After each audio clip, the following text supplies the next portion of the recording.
Hopefully and মানুষ সবাই অনেক হেল্প করতেছে, লাইক এতটা হেল্প করতে আমি আগে কখনো দেখি নাই। সো নতুন বাংলাদেশে সবাই অ্যাকচুয়ালি অনেক এনকারেজ, সো সবাই হেল্প করতে আসতেছে।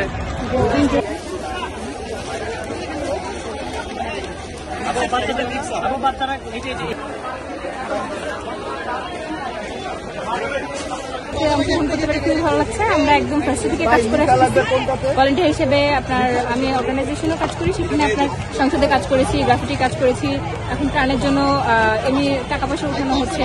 তাছাড়া এই যে দেখতেই পাচ্ছেন আমরা সকাল থেকে এখানে কাজ করছিলাম, এখন আপনাদের একটু রেস্টে আছি, আবার কাজ শুরু করবো। আমি 12টা থেকে এখানে আছি, আর আজকে এত মানুষ সবাই সবার বাসা থেকে এসছে, কেউ ত্রাণ নিয়ে আসছে, শুকনা খাবার নিয়ে আসছে, তো এগুলো দেখে খুবই ভালো লাগছে। এভাবে সবার আসলে এগিয়ে আসা উচিত দেশের জন্য।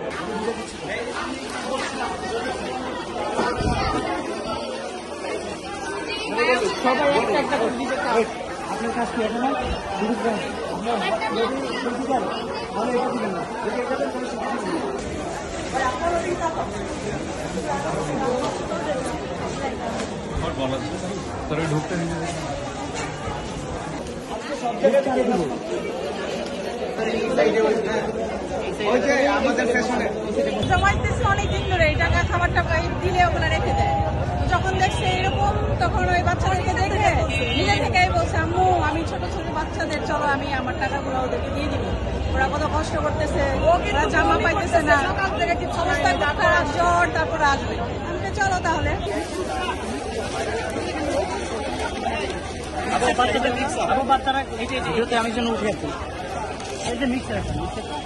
সারাটার জন্যই তো আমরা আহ্বান জানাইছিলাম, তবে যতদূর আমরা আশা করছিলাম তার থেকেও বেশি পাচ্ছি, এবং এটা আমাদের কাছে খুবই ওভারওয়েলমিং লাগতেছে।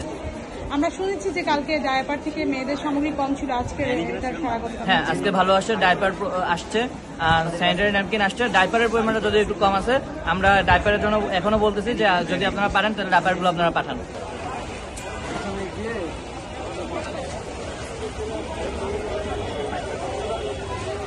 একটা পরিবারের কাছে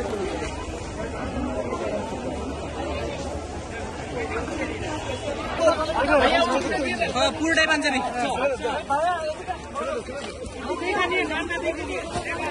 পুরুষ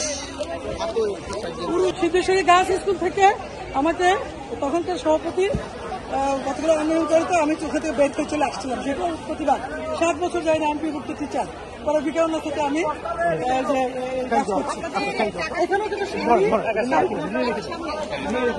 আলহামদুলিল্লাহ অনেক ভালো। কখন থেকে এসেছেন?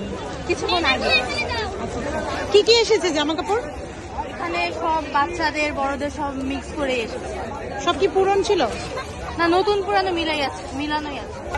আগে মনে হচ্ছে যে অন্যের দেশ, আমি নিজের দেশ কাউকে তো বলতে হয় না, নিজেই ইনিশিয়েটিভ। কি এনেছেন আপনি? আমরা কিছু বিস্কিট, তারপর স্যালাইন, তারপর পিউরিফিকেশনের